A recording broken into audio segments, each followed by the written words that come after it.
Bonjour les amis, bienvenue sur notre plateau In Studio.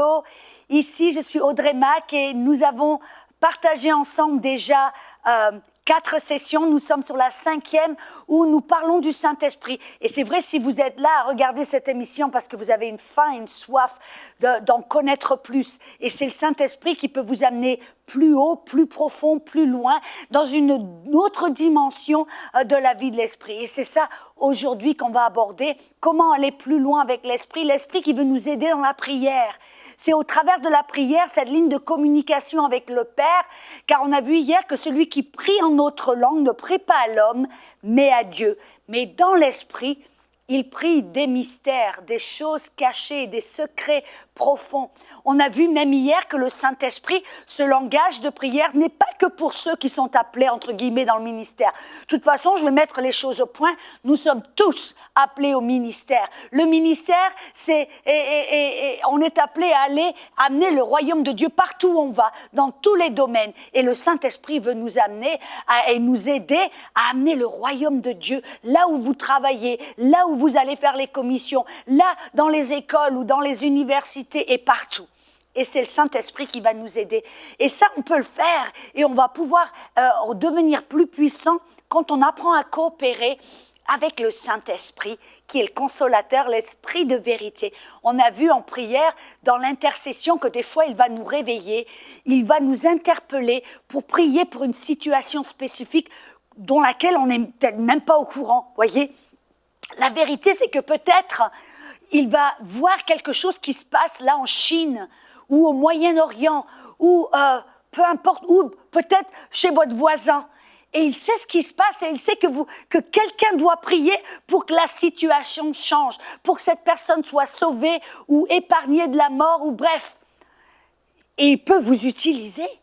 Il peut vous réveiller. Et on a vu hier que quand on reçoit ce fardeau de prière, on doit prier jusqu'à ce qu'on ait une note de victoire qui des fois ressemble comme on a envie de rire, de chanter, ou on se sent soulagé, on peut enfin respirer.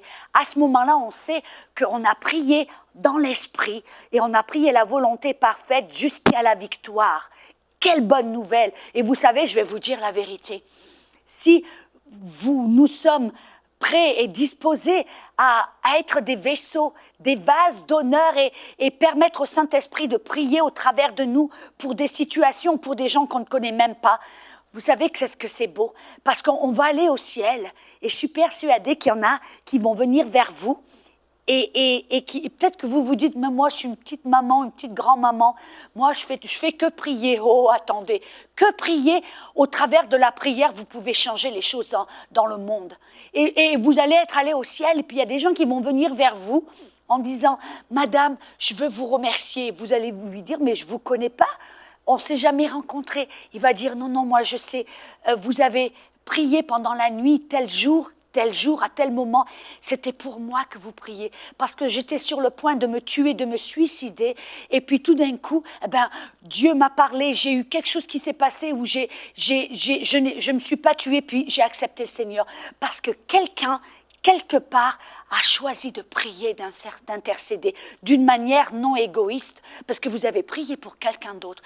Quelle belle chose! Oh, et je vous dire, aux yeux de Dieu, ça, c'est une des choses les plus magnifiques, de prier d'une manière avec le Saint-Esprit pour quelqu'un qu'on ne connaît même pas. Alors, félicitations. Et soyez disposés et dites au Seigneur, oui Seigneur, maintenant je veux prier. Prions maintenant. Dites, répétez après moi, Seigneur, je veux prier de cette manière. Réveille-moi pendant la nuit. Interromps-moi pendant la journée, interpelle-moi pour prier, je suis disposée, je veux être disponible et prête pour que tu puisses m'utiliser à prier pour quelqu'un, quelque part, pour changer le monde et amener le royaume ici sur la terre. Ah, je vous félicite, quelle belle prière. Et attendez-vous, maintenant ça va se faire. Dieu va pouvoir vous utiliser d'une manière puissante. Alléluia. Et vous savez que des fois, comme je vous ai parlé, des fois, ce n'est pas simplement que pour prier pour le ministère. Des fois, ce sont pour des choses très pratiques, anodines, des choses de tous les jours. Des fois, on ne sait pas comment faire quelque chose, ou on a besoin de sagesse pour une décision qu'on doit prendre. Ou, par exemple, mon mari, vous voyez, j'en ai parlé de l'émission avant, lui, il avait besoin de sagesse pour son entreprise et le Saint-Esprit lui a montré ce qu'il devait faire pour son client, vous voyez. Et pourquoi? Parce que la Bible nous dit, dans Colossiens 2, 3, il dit que Christ est le mystère dans lequel sont cachés tous les trésors de la sagesse et de la science. Et la Bible nous dit que Christ est en nous, l'espérance de la gloire. En vous, Christ est en vous, l'Esprit de Dieu est en vous qui a toute la sagesse. Et le Saint-Esprit qui sonde votre esprit peut trouver cette sagesse, peut vous faire connaître cette sagesse, cette solution. Vous voyez, la Bible dit dans Proverbe 20, verset 5, il dit « Le conseil dans le cœur d'un homme est comme une eau profonde. » Vous voyez, ça veut dire que la sagesse, le dessein, toute la connaissance de Dieu, elle est en vous, mais c'est comme des eaux profondes, comme un puits profond. Mais il dit, c'est l'homme intelligent qui sait y puiser.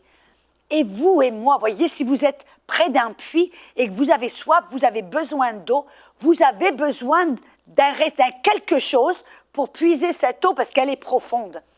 Et vous avez besoin d'un seau, d'un bac, et vous le jetez, puis hop, vous remontez de l'eau. Et en fin de compte, prier en autre langue, c'est comme utiliser un bac, un seau pour puiser les mystères. La Bible dit dans 1 Corinthiens 4, il dit que celui qui prie en autre langue ne prie pas à l'homme mais à Dieu, mais dans l'esprit, il prie des mystères. Et la parole mystère, c'est la parole mousterion, qui veut dire des choses cachées, des vérités secrètes, les vérités de Dieu, les desseins de Dieu, la sagesse de Dieu, la connaissance de Dieu est en vous, mais elle est cachée dans votre esprit et c'est comme des eaux profondes. Mais la vérité, c'est quand on prie en autre langue, on prie ces mystères, on révèle et on prie ces choses cachées, cette connaissance, cette sagesse qui est en nous, dans l'esprit de Dieu en nous. Alléluia. Et donc, si vous avez besoin de sagesse, si vous avez besoin... Moi, je dis toujours aux jeunes, quand vous passez votre bac ou un examen, ou peu importe, si vous avez besoin de savoir quoi faire, prier en autre langue. Et vous allez voir que tout d'un coup, la sagesse va venir. Vous allez savoir quoi faire. Vous savez savoir quelle est la réponse. Alléluia. Cultivez une prière en autre langue. Passez du temps tous les jours à prier en autre langue. Et qu'est-ce qui va passer aussi? Vous allez devenir plus sensible à la voix de Dieu. Quand il vous parle, vous allez savoir que c'est Dieu. Parce que celui qui écoute la voix et qui est sensible à la voix et qui prie en autre langue c'est comme si vous aiguisez votre couteau. Vous devenez aiguisé dans l'esprit et dans le monde spirituel. Amen. Alors je vous invite à le faire. Prier en autre langue. Et je vais vous rassurer, avant la fin de cette émission, pour ceux d'entre vous qui n'ont pas ce don, ce cadeau et ce langage divin, aujourd'hui est votre jour.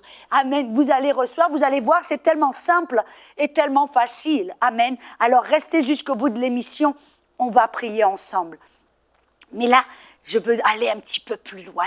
Le Saint-Esprit, voyez, on vient de parler que le dessein destin et le dessein de Dieu à votre sujet est là, enfoui, c'est comme un plan dans votre esprit, c'est caché pour vous, c'est là, ce sont des choses qui sont secrètes parce que la Bible dit dans 1 Corinthiens chapitre 2 versets 9 et 10, il dit l'œil n'a pas vu, l'oreille n'a pas entendu, même et le cœur n'a pas compris les choses que Dieu a préparées pour ceux qui l'aiment.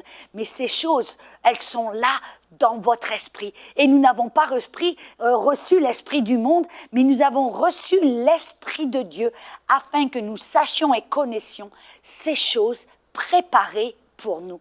Comment? En priant en notre langue. Et vous savez, Dieu a un plan pour vous. Vous êtes là sur la terre, pas par accident. Vous n'êtes pas là, que vous soyez docteur, instituteur, institutrice, maman de famille, ou chef d'entreprise, ou dans le ministère. Dieu a un appel, Dieu a un plan.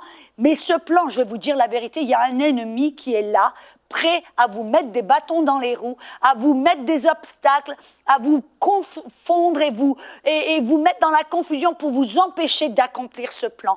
Mais le Saint-Esprit veut vous aider. Voyez, lui, il est là pour vous.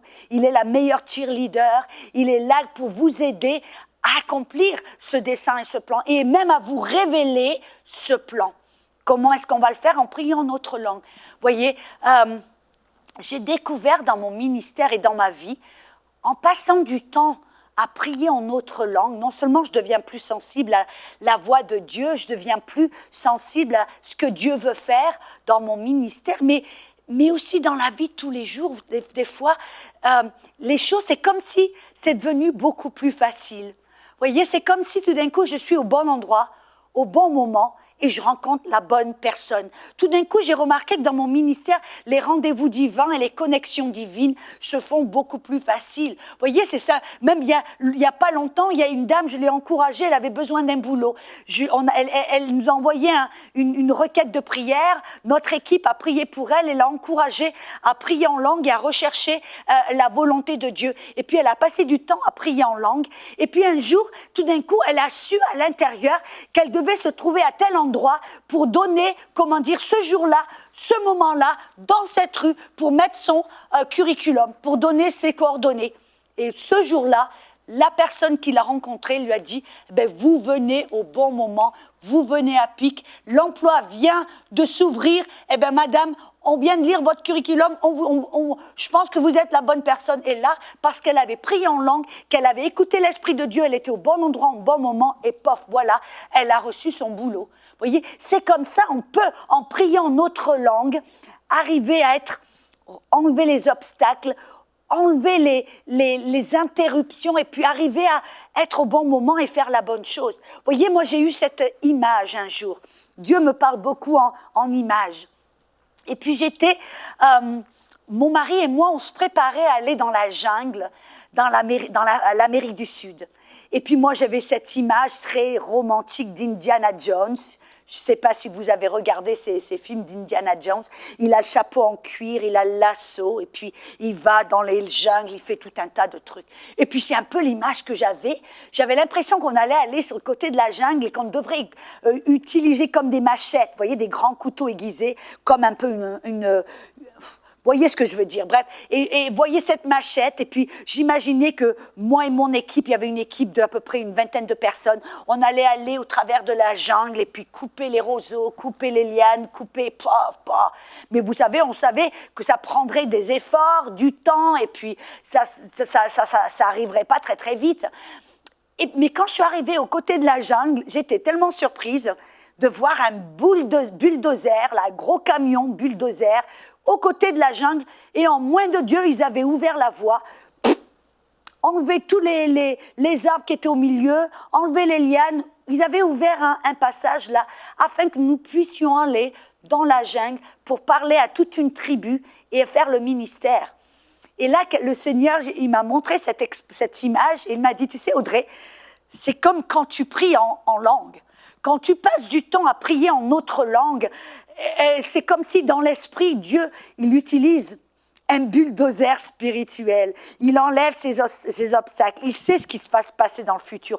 Il sait ce que l'ennemi va essayer de faire pour vous mettre des bâtons dans les roues, pour vous distraire, vous enlever du chemin. Et alors il arrive et puis il utilise ce bulldozer spirituel. Il prie au travers de votre bouche sa volonté pour le futur. Et tout d'un coup, hop, la voie est ouverte, et c'est comme ça, en fin de compte, qu'on peut marcher dans la vie, au lieu de se buter d'un obstacle à un autre, d'un besoin à un autre, d'un défi à un autre, on peut marcher, et puis tout d'un coup, c'est beaucoup plus facile.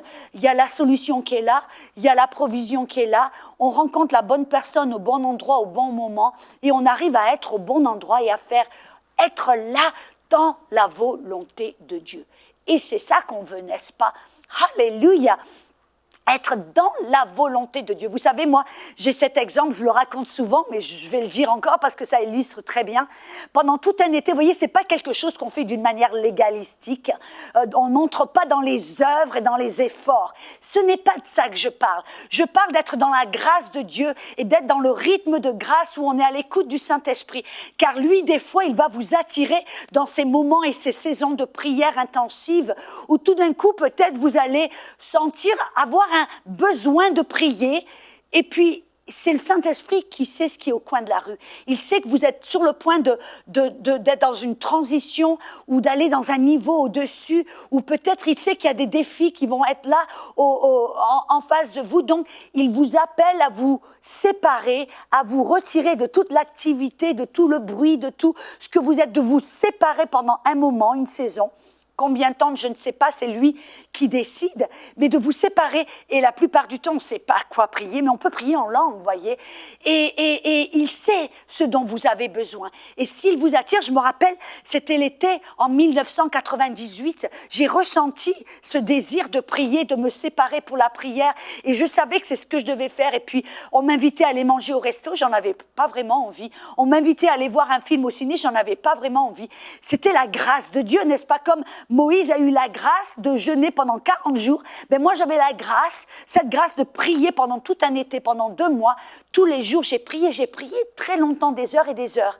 C'est la grâce, n'est-ce pas? Donc, je ne parle pas de faire des efforts et vos propres œuvres. Je parle d'être à l'unisson avec l'Esprit de Dieu qui vous appelle des fois dans des saisons de prière parce qu'il sait ce qu'il y a de l'autre côté, ce dont vous avez besoin. Puis alors, j'ai prié pendant tout cet été, j'ai prié. Et puis, à la fin de cette saison de prière, j'ai pas eu un ange ou une vision ou quelque chose de très spectaculaire, non. J'avais une connaissance interne, je savais.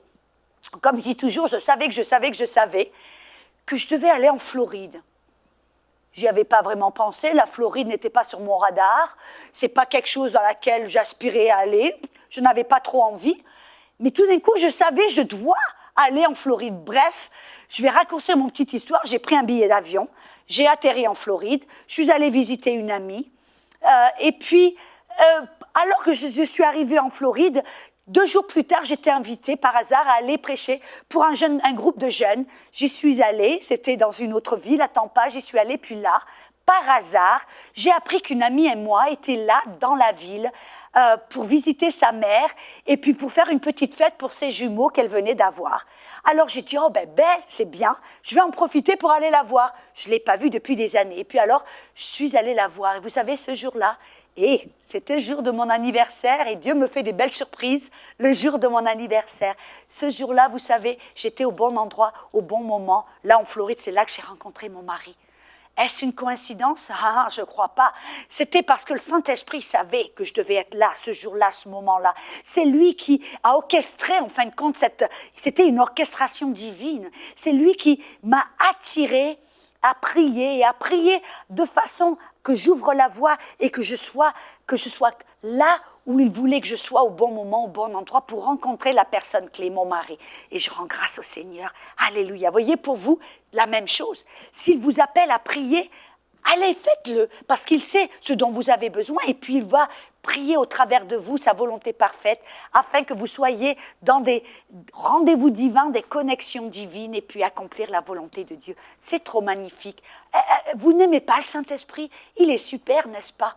Et puis, pour vous qui aspirez au don du Saint-Esprit, on voit dans 1 Corinthiens 12 et 1 Corinthiens 14 que Dieu a donné 9 dons.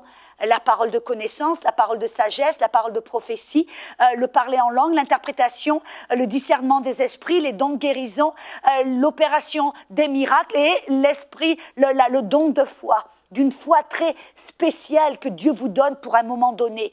Amen. Ces 9 dons, si vous aspirez aux dons, la Bible nous invite à aspirer aux dons de l'Esprit. Mais vous savez, vous avez besoin d'être baptisé dans le Saint-Esprit. C'est le seuil, la porte vers les dons de l'Esprit. Vous ne pouvez pas aspirer aux dons de l'Esprit si vous n'avez pas été rempli du Saint-Esprit et de la puissance du Saint-Esprit. Non seulement c'est la porte ouverte vers les dons de l'Esprit, mais c'est aussi la porte ouverte. Vous voyez, quand on a ce langage divin, ça nous permet aussi de cultiver et de rester dans l'amour et dans la joie et dans la foi. Quand on prie en autre langue, dans Jude, versets 20 et 21, il nous dit « Mais toi, mon bien-aimé, fortifie-toi, édifie-toi toi-même dans ta foi la plus sainte et garde-toi maintiens-toi dans l'amour de Dieu. » Quand on prie en autre langue, vous savez qu'est-ce qui se passe? On anime l'Esprit de Dieu qui est en nous. C'est ce que Paul dit à Timothée. Anime le don que tu as reçu, le don de Dieu que tu as reçu par l'imposition de mes mains, car Dieu ne t'a pas donné un esprit de peur, mais de sagesse, d'amour, de force. J'irai même plus loin, c'est le Saint-Esprit en vous qui est amour, joie, bonté, gentillesse, fidélité, maîtrise de vous-même. Alléluia! Et vous savez, si vous ne voyez pas les fruits de l'Esprit en vous, priez en autre langue. Vous allez ranimer ce don qui est en vous. Moi, je me rappelle, parce que souvent, des fois, les gens, ils se sentent déprimés ou ils ne sentent pas la présence de Dieu, ou ils ne sentent pas la joie, ou ils ne sentent pas l'amour. Mais priez en autre langue, vous allez ranimer le don de Dieu qui est en vous, le Saint-Esprit. Et le Saint-Esprit a les fruits qui est amour, joie, paix, etc., etc. Et je me rappelle, j'étais en Éthiopie toute seule. Et puis, c'était le jour de la fête Thanksgiving. C'est une fête qui est célébrée aux États-Unis. Je savais que ce jour-là, ma famille était autour de la table avec un festin et puis ils mangeaient et rigolaient. Ils étaient tous réunis. Et puis tout d'un coup, je me suis sentie, j'étais toute seule là, en face d'un bol de soupe. Je me suis sentie très seule, très isolée. Et puis j'ai commencé, vous voyez, l'erreur que j'ai faite, j'ai commencé à penser. L'imagination, des fois, nous amène là où on ne veut pas aller. Et j'ai commencé à penser, à m'imaginer. Le plus je me fixais mes pensées sur ça, le plus je me sentais seule, je me sentais dépressive, je me sentais... Et puis tout d'un coup, le Saint-Esprit m'a parlé, m'a dit « Sors de là tout de suite !» Ça m'a surpris, c'était comme si j'avais reçu une petite fessée du Saint-Esprit. Il dit « Sors de là tout de suite !» Puis dans ma tête, je me dis « Mais comment tu veux que je fasse ?» Et puis il m'a dit « Prie en langue tout de suite !»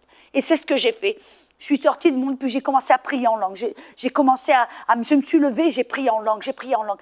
Et c'était moins de 5 minutes que j'ai ressenti un flot de joie qui a émergé, qui est sorti. J'ai commencé à rigoler. Ma perspective a changé. Et tout d'un coup, je me dis, mais Seigneur, waouh, t'es trop bon. Je pourrais être là à la maison en train de m'engraisser à manger la dinde et les pommes de terre douces et puis les tartes et tout ça. Mais je suis là, ici, à prêcher l'évangile. Merci Seigneur, t'es trop bon. Puis là, j'étais pleine de joie. Comment est-ce que j'ai pu sortir de la solitude, de l'isolation et puis de ce côté un petit peu déprime, de sortir et de connaître et de voir la joie en priant en notre langue. On peut connaître l'amour. Des fois, nous, on dit, on ne se sent pas aimé, on ne sent pas l'amour. Priez en langue et vous allez animer le don de Dieu qui est en vous, qui vous permet tout d'un coup de sentir l'amour de Dieu. Et puis, il y en a des fois, on est un petit peu pas trop courageux. Vous voyez, la Bible nous dit de nous édifier nous-mêmes sur notre foi la plus sainte. Ça veut dire que c'est la parole de Dieu qui nous donne la foi, êtes-vous d'accord? Mais c'est en priant en notre langue qu'on peut se fortifier, qu'on peut vraiment avoir le courage, l'audace de marcher dans la foi. C'est en priant en notre langue. Si Dieu vous demande de faire quelque chose, priez en notre langue. Et tout d'un coup, vous allez sentir le courage émerger de l'intérieur et vous n'allez plus avoir la peur, comme Paul dit, parce que ce n'est pas un esprit de peur, mais vous allez tout d'un coup avoir cette audace, cette courage de oser obéir la parole et obéir ce que Dieu vous dit de faire, même si ça paraît impossible, même si ça paraît dur, même si la peur tout d'un coup vous envahit, l'audace, le courage de Dieu en vous va remonter et vous allez pouvoir obéir et marcher par la foi et non par la vue. Et puis finalement, je voudrais vous amener un petit détail supplémentaire très important. On vient de le voir dans Jude 20 qui dit « Mais toi, mon bien-aimé, édifie-toi toi-même dans ta foi la plus sainte en priant en autre langue. » On voit aussi dans 1 Corinthiens 14, verset 4, il dit « Celui qui prie en autre langue s'édifie lui-même. » Qu'est-ce que ça veut dire? Ça veut dire en vérité que quand on prie en autre langue, on se recharge les batteries, on se fortifie, Et en fin de compte, c'est ce que la Bible nous dit dans Romains 8, 11. Il dit, le même esprit qui a ressuscité Jésus-Christ des morts va vivifier votre corps. Et vous savez, j'ai découvert une étude. C'est un chirurgien c'est un chirurgien neurologue, un chirurgien du cerveau qui a chrétien né de nouveau et puis rempli du Saint-Esprit. Il a fait une enquête, il a fait une découverte, il a branché des tuyaux, tout un tas d'appareils sur des gens qui étaient remplis du Saint-Esprit. Il leur a demandé de prier en autre langue pendant 30 minutes. Et il a découvert que quand les gens priaient en autre langue ou quand ils louaient le Seigneur, il y avait une petite partie de leur cerveau qui dégageait une substance qui s'appelle l'endorphine. Et cette substance est, je crois, 200 plus puissante que de la morphine. Vous voyez, la morphine qui est là pour appesantir, qui est là pour anéantir ou pour diminuer la douleur. Cette endorphine, elle est là et elle booste le système immunitaire, le système endocrine, le système nerveux, tout le système, tout le corps. C'est ça dont on parle. Et quand on prie en autre langue, on dégage cette endorphine et ça vivifie notre corps, ça guérit notre corps. Et quand vous vous sentez fatigué, vous vous sentez faible, priez en autre langue. Vous allez voir que vos batteries vont être rechargées. Alléluia. Mais sans plus tarder, on a passé tout ce temps à parler, pourquoi prier en langue? Et pour vous là qui n'avez pas ce langage de prière, et si vous le désirez, aujourd'hui c'est votre jour, c'est tellement facile. Déjà, on découvre dans la parole nous dit dans Luc chapitre 11, verset 13, Jésus a dit, si vous, Père charnel, vous savez donner de bonnes choses à vos enfants, à combien plus forte raison est-ce que le Père céleste donnera le Saint-Esprit à ceux qui le lui demandent? La première chose, c'est que vous devez être un enfant de Dieu. Si Dieu est votre Père, vous vous qualifiez. C'est pour vous. Si vous le désirez, que vous avez dans votre cœur, et j'en suis persuadée, c'est pour ça que vous regardez ces émissions, vous désirez le Saint-Esprit, et on va le lui demander, c'est tout simple. Et je vais vous guider dans cette prière que l'on priera ensemble. Mais je vais vous donner quelques petites directives, parce que souvent les gens ne savent pas comment coopérer avec le Saint-Esprit. Après la prière, vous allez avoir les yeux fermés, peut-être lever les mains, comme si vous êtes prêt à recevoir un cadeau, amen, les mains ouvertes. Et puis à ce moment-là, le Saint-Esprit va vous remplir. Et à ce moment-là, vous allez sentir comme quelque chose. Et ça veut sortir de votre bouche, voyez. Mais si vous restez la bouche fermée ou si vous parlez en français, le Saint-Esprit ne va pas vous aider à parler en autre langue. Non, comme un petit enfant qui reçoit, comme un enfant qui veut parler, vous voyez, il entend papa et maman qui parlent, et puis il entend, mais qu'est-ce qu'il fait? Il commence à balbutier. Baba, dada, didi, dodo. Il commence. Vous voyez, s'il garde la bouche fermée, il ne va pas pouvoir parler.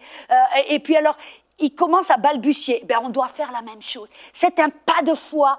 On croit qu'on a reçu le Saint-Esprit. Maintenant, on ouvre la bouche et on balbutie. Et quand on balbutie, tout d'un coup, le Saint-Esprit vous donne un langage divin qui vient de votre esprit. Êtes-vous prêts à prier?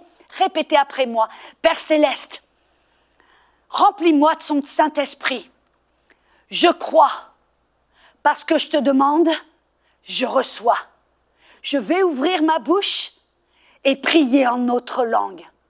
Car Saint-Esprit, tu me donnes cette capacité. Alors tu es la bienvenue, Saint-Esprit. Remplis-moi. Merci, Père. Je prie au nom de Jésus. Soyez remplis du Saint-Esprit. Maintenant, là où vous êtes, ouvrez votre bouche, priez en autre langue. Oh, rababaha shande kelebrapta kashte. Oh, riabababa riasando kobrabaze. Allez-y, commencez, priez en autre langue. Alléluia, félicitations. Vous êtes remplis du Saint-Esprit et vous avez ce langage divin. Alors, revenez demain, on va en dire plus. Amen. Soyez bénis.